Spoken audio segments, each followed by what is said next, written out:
Okay, ನಮ್ಮ ಜೊತೆಗೆ ಈಗ ಚಲವಾದಿ ನಾರಾಯಣ ಸ್ವಾಮಿ ಅವರು ಇದ್ದಾರೆ, ವಿಧಾನ ಪರಿಷತ್ ಸದಸ್ಯರು. ನಮಸ್ಕಾರ ಸರ್.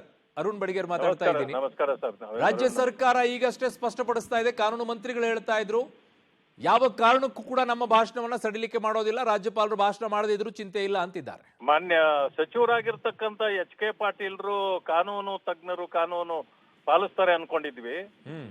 ಅವರು ಇತ್ತೀಚೆಗೆ ಹಾಕೋ ಕಾನೂನು ಮೀರಿದ ಸಚಿವರಾಗಿದ್ದಾರೆ. ಅವರು ಹೇಗೆ? ಅದೇ ಕಾನೂನಾತ್ಮಕವಾಗಿ ಏನು ಮಾಡಬೇಕೋ ಅದನ್ನು ಮಾಡಬೇಕು. ಯಾಕೆ ಈಗ ರಾಜ್ಯ ಸರ್ಕಾರ ಕೊಟ್ಟಂತ ಭಾಷಣ ಮಾಡೋದ್ರಲ್ಲಿ ತಪ್ಪೇನಿದೆ? ಒಂದು ವಿಷಯ ಹೇಳ್ತೇನೆ,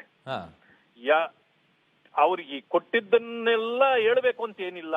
ಓಕೆ, ಅದು ಸಂವಿಧಾನಾತ್ಮಕವಾಗಿ ಇದ್ದಾಗ ಯಾವುದೇ ಇವರು ಕೂಡ ಅದನ್ನ ತಿರಸ್ಕಾರ ಮಾಡೋದಿಲ್ಲ.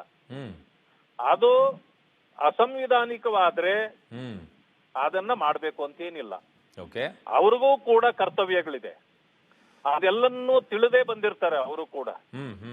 ಆದ್ರಿಂದ ಈ ರಾಜ್ಯಪಾಲರು ಈಗಾಗಲೇ ತಮಿಳುನಾಡಿನಲ್ಲಿ, ಕೇರಳದಲ್ಲಿ ಎಲ್ಲಾ ಕಡೆಯಲ್ಲೂ ಈ ರೀತಿ ಆಗಿರ್ತಕ್ಕಂಥದ್ದನ್ನು ನಾವು ಗಮನಿಸಿದ್ದೇವೆ. ಕರ್ನಾಟಕದಲ್ಲಿ ಇದುವರೆಗೂ ಆಗಿಲ್ಲ. ಏನಂತಂದ್ರೆ ಯಾವುದೇ ಅಭಿವೃದ್ಧಿ ಕಾರ್ಯಗಳಿರ್ಬೋದು, ಸ್ಕೀಮ್ಗಳಿರ್ಬೋದು, ಬೇರೆ ಬೇರೆ ವಿಚಾರಗಳಲ್ಲಿ ಜನರಿಗೆ ಕೊಟ್ಟ ಆಶ್ವಾಸನೆಗಳನ್ನ ಈಡೇರಿಸಿದ್ದು ಇಂಥವುಗಳನ್ನ ಪಟ್ಟಿ ಮಾಡಿ ಅವರಿಗೆ ಕೊಡ್ತೀವಿ, ಅದನ್ನು ಓದ್ತಾರೆ ಅವರು.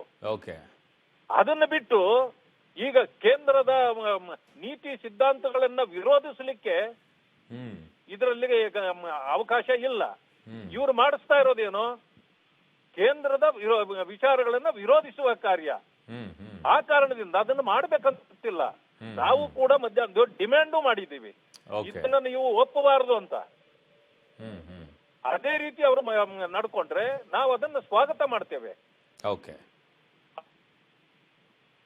ರೈಟ್ ಸರ್, ಧನ್ಯವಾದಗಳು ಚಲವಾದಿ ನಾರಾಯಣ ಸ್ವಾಮಿ ಅವರು ಪಬ್ಲಿಕ್ ಜೊತೆಗೆ ಮಾತಾಡಿದ್ದಕ್ಕೆ.